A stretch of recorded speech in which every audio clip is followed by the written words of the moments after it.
Hello students, welcome again. In today's topic, we are going to cover remaining part of flower biology. In previous lecture, we have studied definition of flower, then a typical structure of flower, and we have studied the variation in floral parts. In that we have seen the various types of flower on the basis of structure, on the basis of symmetry, on the basis of oviposition, and on the basis of sexuality. So flower is nothing but it is the reproductive part of the plant. So in this lecture we will start with the arrangement of the flower on the plant. So this arrangement of flower on the floral axis is called as a inflorescence. So inflorescence is nothing but it is the collection or aggregation of flower, or it is a group of flower which is present on a main floral axis at one location, that is also called as a inflorescence. So this inflorescence is of two types in respect to their presence, number, arrangement, orientation of bracts, axis and certain specialized structure. We have two types of inflorescence, that is racemose inflorescence and cymose inflorescence. So racemose inflorescence means what? It is an indefinite type of inflorescence. So it is a floral axis which never terminate into flower. So it have a monopodial branching, then youngest flower which is present at the apex or at the center, while oldest flower is present at the base of your floral stick or to the outside. So it is the floral axis which is never terminate, it is always present in vegetative phase, while floral flowers will start opening from base towards the top, and this type of floral axis will have a continuous growth. So this type of floral axis is called as racemose inflorescence. Then another one is cymose inflorescence, which is definite in structure. It has a sympodial branching, and in this case youngest flower near the base or to the outside, which is always reverse of this racemose type. So in this case what happened? The main floral axis will bear a flower first, and then flowering will start from apex towards the base. So direction of flower is from top towards the base. So acropetal type of flowering takes place in case of cymose inflorescence. Okay. So oldest flower remain at the top while youngest flower present at the bottom. Okay. So such type of inflorescence is called as cymose inflorescence. So we have two types of flower arrangement. In some plant you will get only single flower on main flowering axis. So such type of flower is called as a solitary flower. So solitary flowers grows on a stalk, that is called as a peduncle. So instead of floral axis, here we are having a peduncle which bear a single flower. So in case of hibiscus you can see that only one flower is present on each pedicel or peduncle. So such type of arrangement is called as a solitary flower arrangement. And second type is inflorescence type. So it means the flowers are present in a group. Okay. So there are we have studied two types of inflorescence we have, that is racemose type and another one is a cymose type. So inflorescence is nothing but it is the collection of flowers which is borne on the same stalk of the peduncle. So we have different types of flowering arrangement, and on the basis of that we will call it raceme, spike, corium, umbel, capitulum, panicle and cyme. Okay, so one by one we are going to see in detail. So solitary flower means single flower, that you can observe in zinnia also, as well as hairy toad lily, while inflorescence that you can observe in case of snapdragon, tuberose, gladiolus, orchid, etc. So firstly get clear idea about the what is meant by peduncle and pedicel. So peduncle is nothing but it is the flower stalk that doesn't terminate in a flower, while pedicel is an individual flower stalk. When a single flower bearing stalk is called as a pedicel. So you can see here, so this is called as a, this one, individual flower bearing stalk is called as a pedicel, while the main floral axis which will have a group of flower is called as a peduncle. Okay, so this is called as peduncle, while single flower stalk is called as a pedicel. So first one is racemose type. So in case of racemose, here we will have a single unbranched axis which is bearing flower on a distinct pedicel. So raceme that we have just studied, raceme means what? It is a main floral axis which will bear a flower from top towards, from base towards the top. So youngest flower present at the top, while oldest will present at the bottom. So raceme is a type of racemose inflorescence with single axis. So here we have one axis which bears many pedicels, each bearing a separate flower. So this is called as raceme type inflorescence. Then second one is panicle. So panicle is a branched raceme. Okay, panicle means here also we are having a main floral axis and it have again its secondary branched raceme. So this individual pedicel is also divided into secondary as well as tertiary pedicels. Okay, so each will have a such type and secondary pedicels, tertiary pedicels, and that will bear a flower. Okay, so such type of inflorescence is called as a panicle. Then next one is spike. So spike is similar to raceme, but only difference is that flowers are without pedicel. So flowers are directly attached to this main floral axis that you can see in case of maize, jawar, bajra. So flowers are directly attached to this main floral axis, that is peduncle.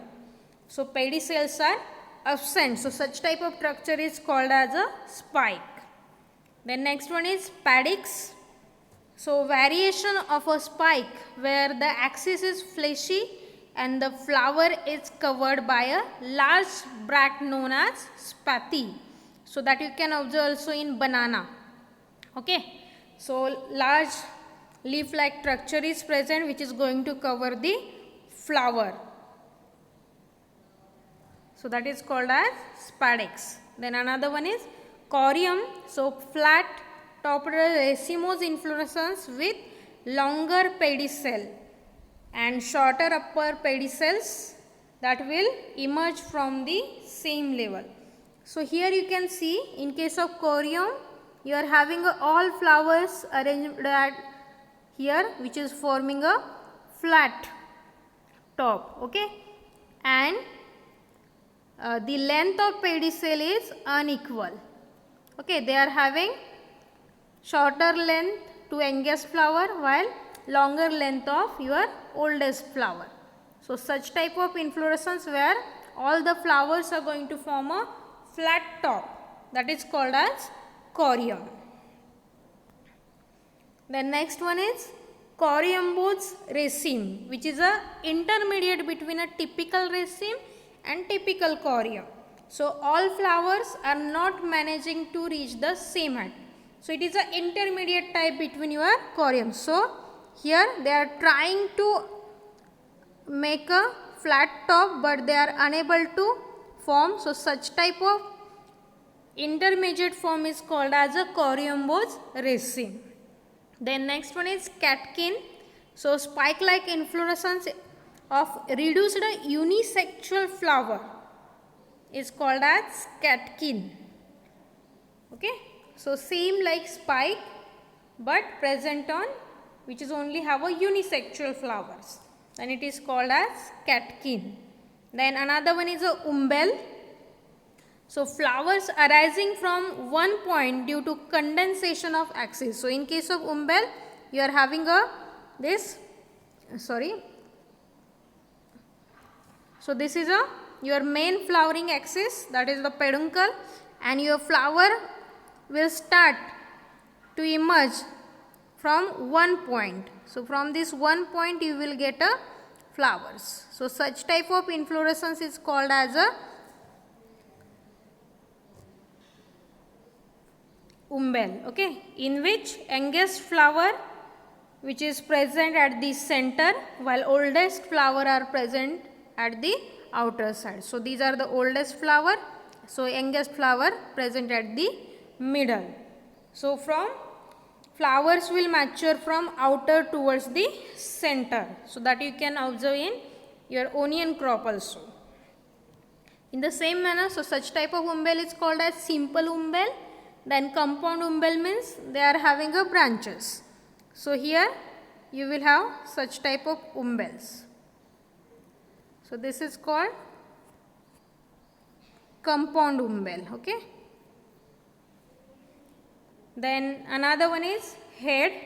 So flat topped axis which is bearing a crowded sessile flowers that you can observe in sunflower, which is forming a flat top, okay.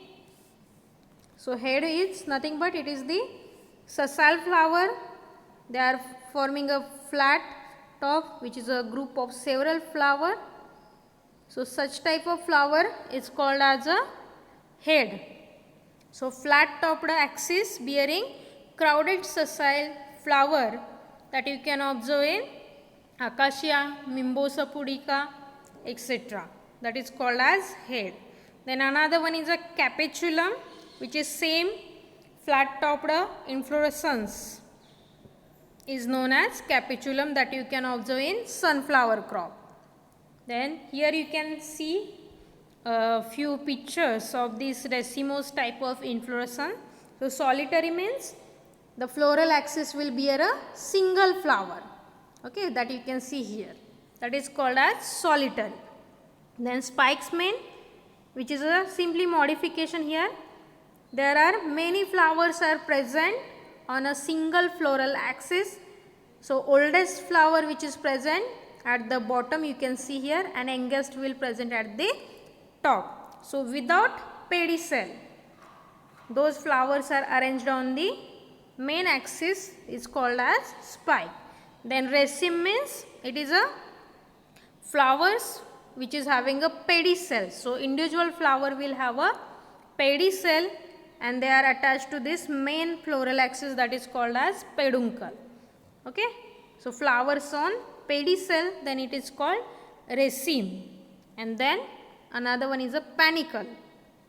So in case of panicle, this primary pedicel will have the secondary many branches and each will bear a flower. So branched raceme, again flower will mature from base towards the top, you can see here, and also the orientation. So maturity of flower from base towards the top. So such type of floral axis is called as panicle. The next one is cymose type. So in case of cymose inflorescence, here we are having a one or more determinate branches. Determinate means the floral axis will terminate here, okay. So determinate branches we are having here, and below the terminal flower at each level you will have their next flush of flowers. So here we have again types. Monochasial means uniparous cyme. So one branch arising at each node here. So we have two types of monochasial cyme, helicoid and scorpoid. So helicoid means here the main flowering axis first bear a flower, and below that you will get a branching. Again individual branch will bear a flower. So like that it will form a helicoid shape. So such type of flower is called as helicoid cyme. So successive branching, each forming one flower, are borne on a same side of the flower. So inflorescence will take a coil shaped structure. Okay, so such type of inflorescence is called as helicoid cyme. Then another one is scorpoid. So here successive branches are borne on alternate side, and each, again here you can see this is a main branch which will get first flower, then from this side you will have a flower, then again this side, like that you will have a structure. So this is called as scorpoid. So alternate side you will get a branching and flower. Then another one is a dichasial or biparous cyme. So here we have two branches arising below the apical flower. So that you can observe in dianthus. So here we have a main axis that will bear a flower. Then from both sides you will get a branches that will bear again a single flower. So the oldest flower present in the fork of two branches. So this is called biparous cyme. Then another one is a polychasial or multiparous. So more than two branches arising at each node below the terminal flower. So in case of this, you will have a main axis that will terminate into flower, and from this point you will have a many branches that will bear a flower. So this is called as polychasial. Okay. Then cymose umbel, which is look like a umbel but formed by grouping together of numerous cymes, so that flower of different ages are mixed up, that you can observe in onion. So cymose type of umbel. Same like here you have a main axis from which you will have a this type. So there are so many flowers will bear from one location. So here you can see few pictures of determinant inflorescence. So first flower to open, which is present always at the top or in the middle, so that you can see here. So simple cyme or a dichasial, you can see this main floral axis will bear a flower, and then from one first internode there will be two branches arises, two lateral branches arises bearing a single flower. Then this one is a structure of, you can see scorpoid, then helicoid, then compound dichasial and compound cyme that you can observe in onion. Okay. So next point is parts of flower. So first one is bract and bracteoles. So bract is nothing but it is the petiolized leaves from the axils of which bracteate flower arises. Okay. So these are the accessory leafy structure arises in the axils. Okay. From which your flowers are going to be arise. So bracts are very small in size. They are also having a different color and their durations are also different. So on the basis of presence or absence, your flower has two types. If bract is present, then it is called as a bracteate flower. If bract is absent, then we put E in front of bracteate. So E bracteate flower. If bract is absent, then it is called E bracteate flower. Then bracteoles means these are the scale like leaves, a very thin small leaves which is accompanying the flower. So below the calyx, before start of calyx you will have a small scale like leaves that is called as a bracteoles. On the basis of bracteoles present substance we have two types again, that is bracteolate flower and ebracteolate flower. So if bracteoles are present then it is called as bracteolate flower. If bracteoles are absent then it is called as ebracteolate flowers. Okay. So in this picture you can see the position of this bract and bracteolate. So bract is present here on the main stem. Okay, so you can see here the position of bract. So they are present on the main stem from which your pedicels are going to be emerge out. So at the base of pedicel you have a leaf like small structure, specialized structure that is called as bract at a nodal region. Then bracteolate means these are the small scale like structure which is present at the base of your flower. So you can see here the structure of, so above the pedicels before start of your calyx, whatever scale like structures are present, that is called as a bracteoles. So there are different types of bracts again. So we have leafy bract, petaloid bract, spathy bract, inflorescence bract, as well as glumes. So first one is a leafy bract or a foliaceous bract. So you can see here these are generally green in color, flat, and they are having a leaf like structure. So such type of structure is present at the nodal region, then it is called as a leafy bract or foliaceous bract, that you can observe in case of pisum or your garden peas. Then another one, second one is a spathy. So generally these are the large boat shaped structure we have, tightly colored, enclosing your lowers. So inside that we will have your remaining floral parts that you can observe in alocasia. Okay, spathy. Then petaloid, that you can observe in case of paper flower or bougainvillea. The brightly colored bracts, if you see previous picture here we have. So these are the colored bracts like petal we have. Generally we assume that these are the petals, but these are the bracts. Okay. Then another one is a inflorescence, that you can observe in case of tagatus, means jendu flower or marigold, as well as in case of sunflower. So at the base we have a group of bracts, generally green in color. There are one or more whorls around the luster of flower. So you can see at the base of flower a green colored structure that you can observe here in case of sunflower.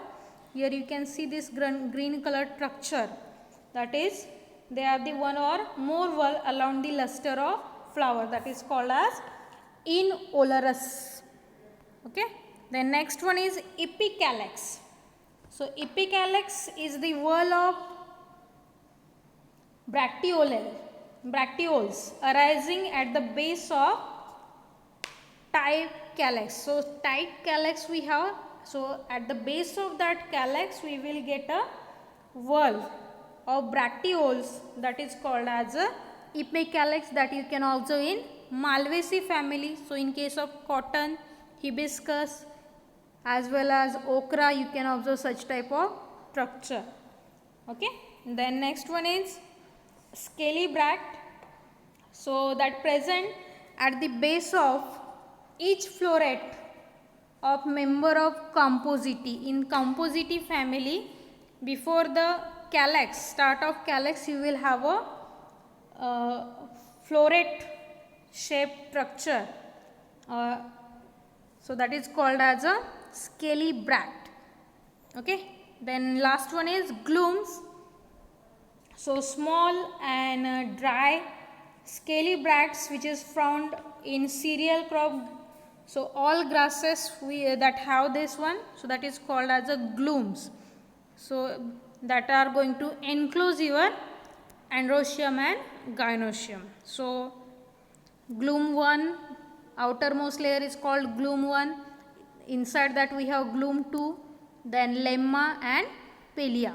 So all these 4 parts present in cereal crop called as bracts.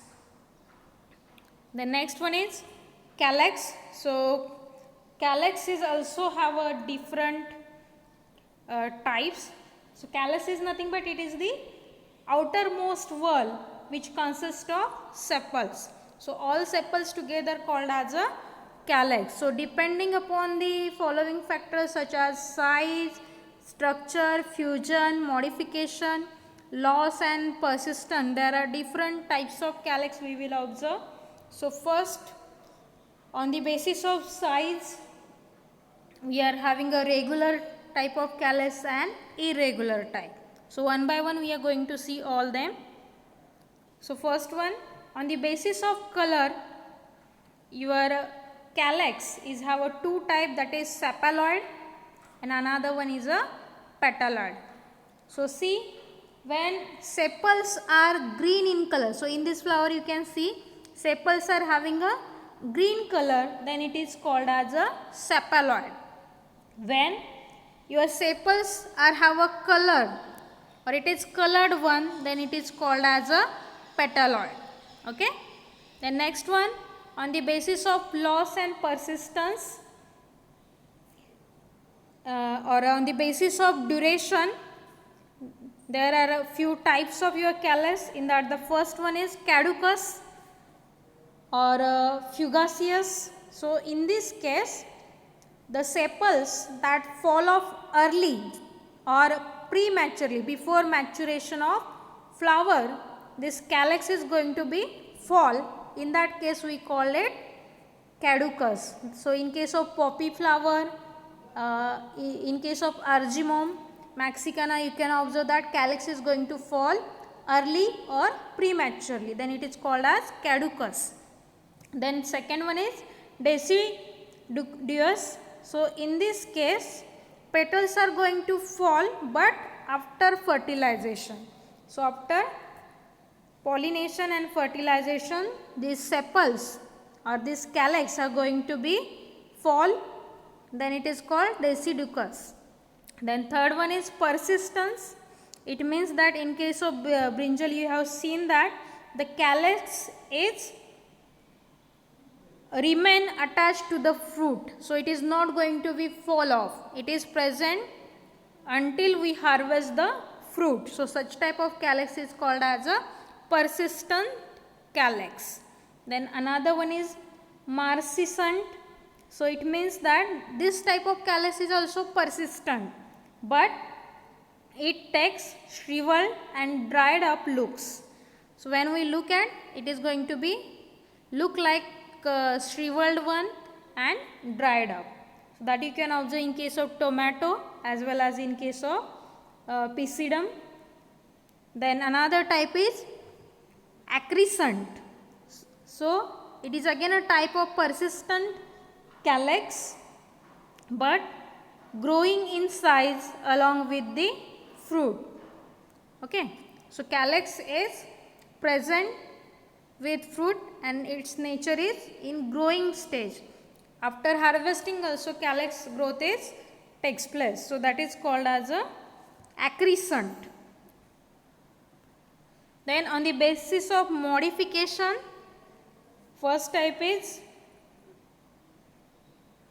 pappus. So hair-like or a feathery sepal is called as a pappus. So that can you observe in sunflower, Sonchus, Vernonia, etc. Pappus means it is a type of sepal which is having a hair shape or feather shape. Then second one is spurred. When one or more sepal becomes a beak like outgrowth called as a spur. So calyx is taking a shape of beak. Sometimes one sepal or more sepals will be terminated into big shape, then it is called as a spurred calyx. The next one is a leafy or a petaloid. So leaf-like sepals, if sepals are taking a shape of leaf, then it is called as a leafy or petaloid. Then another type is hood-like. So hood-like means the sepals is modified into a hood-like structure, thus covering the whole flower. So whole flower is present inside that hood. Then it is called as a hooded type. Then spinous. So spinous means persistent sepal modified into spine. So sepals are present with fruit, but they are having a spine shape. Then it is called as a spinous. So you can see here. Then another type is bilobulate. So generally in Labiati family you can observe that one. So calyx is differentiated into an apple and lower leaf. So calyx is forming a two leaf shaped structure. Okay, and each leaf is composed of one or more sepal. Then it is called as a bilobulate. So that you can observe in salvia crop as well as our tulsi. If you see the flowers of tulsi, they are having a two leaf like structure. So that is called as a bilobulate calyx. Then on the basis of structure, your calyx is a tubular shape if calyx is forming a tube like structure. Then infundibuliform, then urceolate, bilobulate just I explained, then campanulate and cupulate. Okay, so on the basis of which type of shape they are taking. Then on the basis of fusion, your calyx are again divided into two types.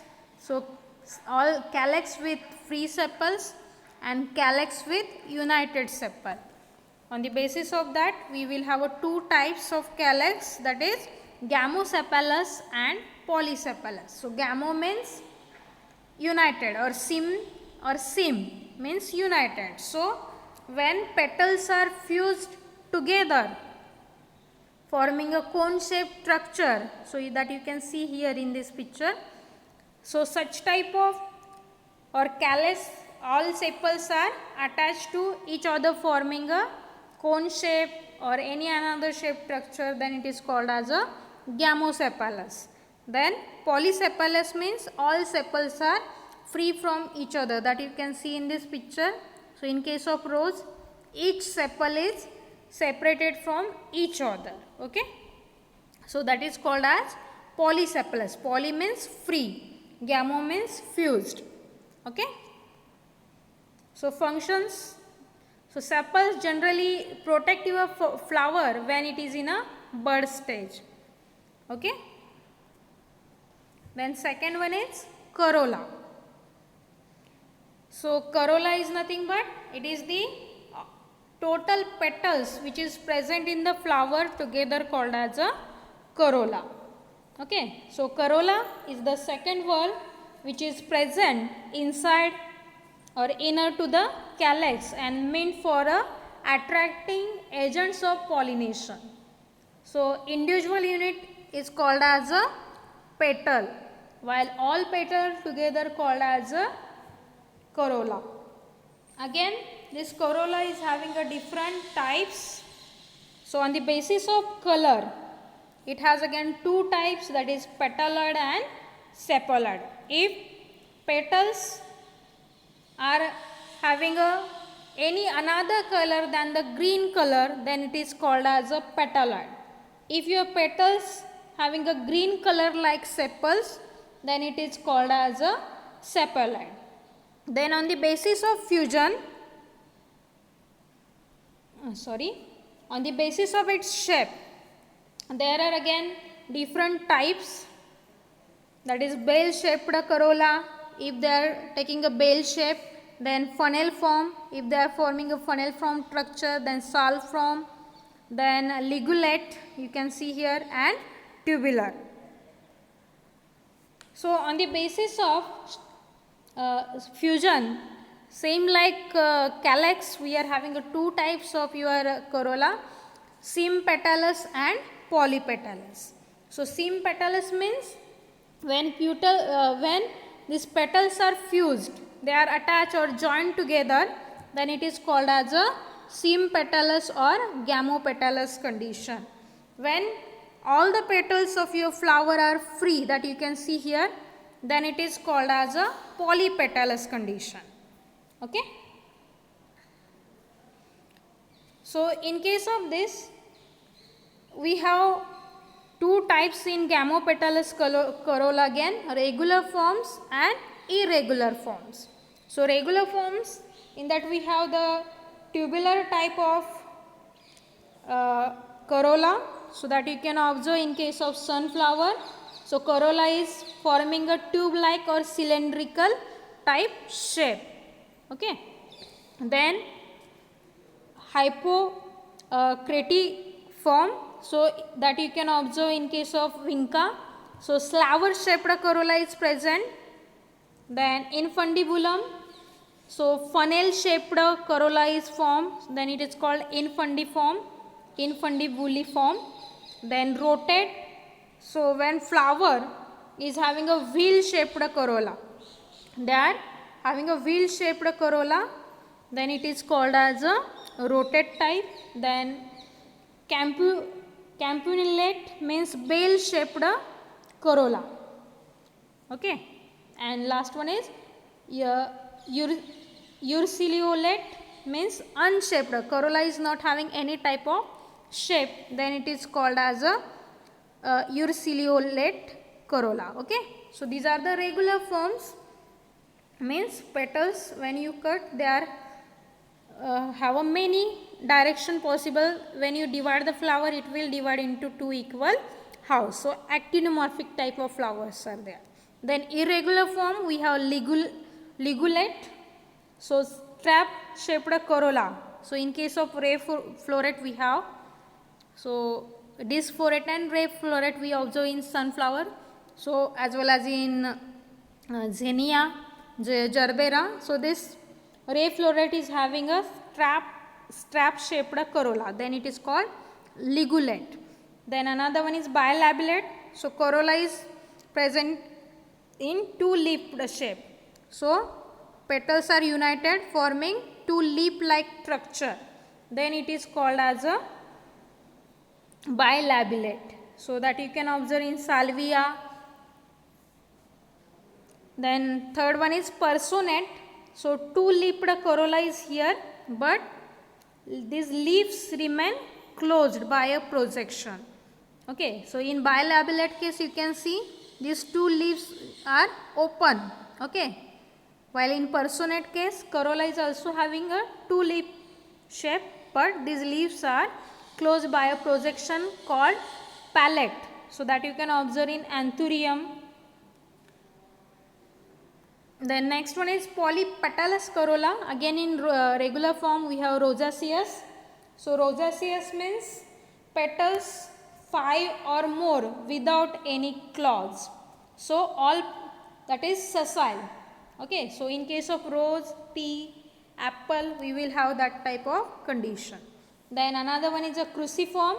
So corolla with 4 petals arranged in a form of a cross.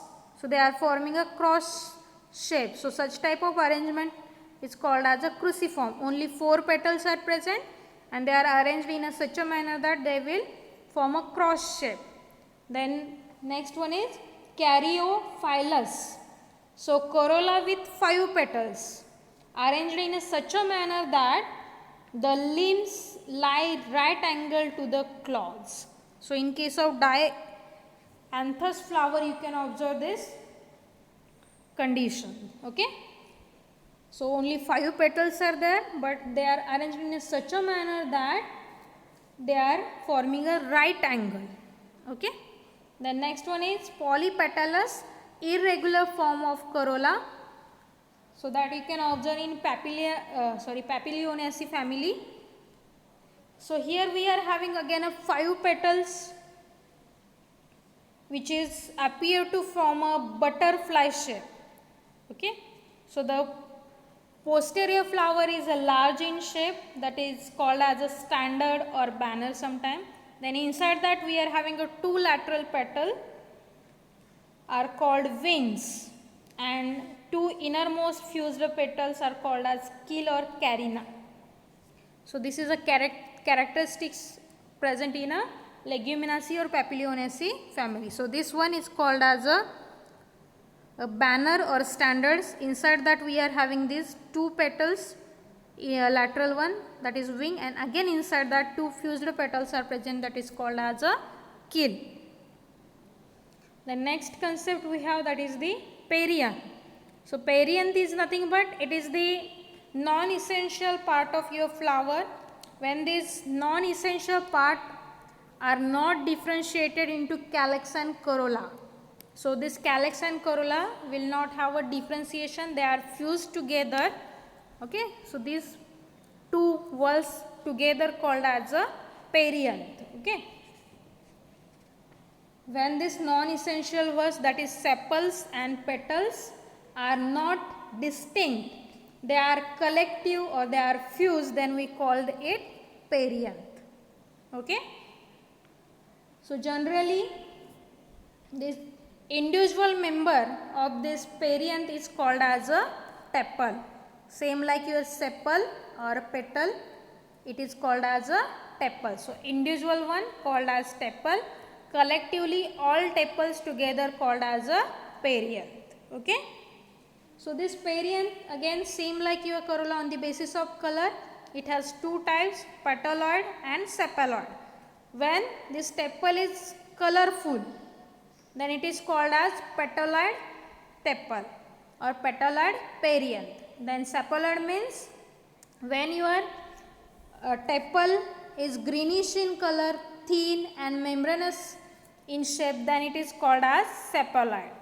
Then another one, on the basis of fusion, again we have 2 types, polyphylous and gamophylous. Polyphylous means all tepals are free from each other. So all tepals are free, then it is called polyphylous. Gamophylous means all tepals are united together, then it is called as a polyphylous or polypetal, same like polypetalous and gamopetalous. So on the basis of perianth present or not, again there are 2 types, that is Achlamideus means the flower without perianth, and Chlamydius means flower with perianth. Then again Monochlamydeus means flower is having only 1 whorl of perianth. If it has a 2 whorls, then it is called as a Diplochlamydeus. Then Homochlamydeus tepals means this calyx and corolla is not separate. So we are having a tepals or perianth is present, then it is called Homochlamydeus. And Heterochlamydeus means this perianth is differentiated into calyx and corolla. The next point is aestivation of corolla and calyx. So aestivation is nothing but it is the mode of arrangement of sepal or petal in relation to one another in flower bud. How these petals or sepals are arranged to one another in relation to one another, that is called as a aestivation. So there are again 5 types of aestivation. The first one is velvet type of aestivation. So velvet means, you can see in this first picture, so each petal as well as each sepal is not going to touch each other. Okay. So in case of velvet condition, all petals or all sepals are free from each other. They are not going to touch or overlap. Okay, so here you can see in this picture, each petal is separate. They are not overlapped and not going to be touch each other. Then such type of aestivation or arrangement is called as a velvet. Then second one is twisted type. So in case of twisted type, you can see here one edge of flower. So here you can see one edge of flower is going to overlap, one edge of petal or sepal is going to overlap regularly on the margin of the another or its next petal. So in this case you can see this petal is going to be overlapped by this one. Okay. In the same manner, we will have a cyclic movement or cyclic direction of petal or a movement of overlapping here. So such type of arrangement is called as a twisted. So that you can observe in case of your rose as well as in case of your hibiscus. Okay, twisted type of aestivation. Then third type is imbricate. So the overlapping between the petal is irregular. Here is a not specific in one direction they are going to do the overlapping. So out of this 5 petal, one is outer petal, then one is inner one, and the rest 3 remain in twisted condition. So you can see here, in case of imbricate one, this outer petal is overlapped by the 2 lateral petals, and again these 2 lateral petals are overlapped by its innermost petal. So such type of condition is called as a imbricate.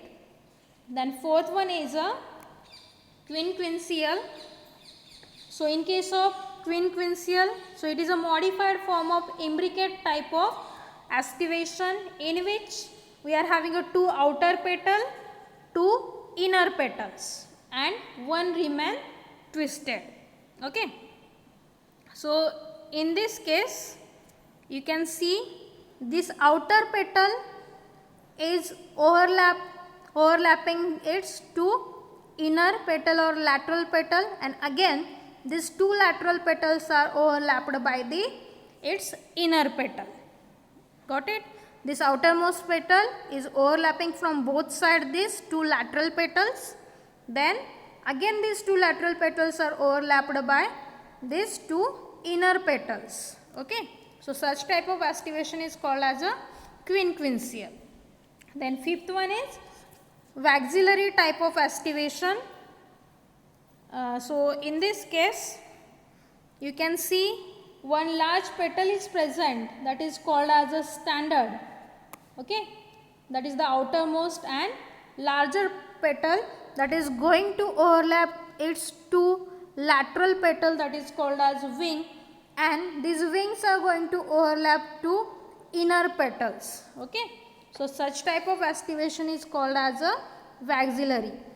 So 5 petal, outer one is going to cover or overlap its 2 lateral, and this 2 lateral is again going to overlap with its 2 inner petal.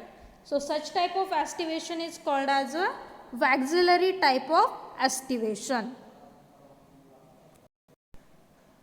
So thank you students.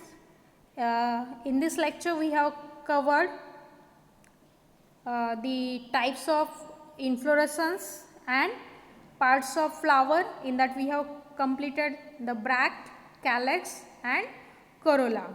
In next lecture we are going to see the androecium, variation or modification in androecium and gynoecium.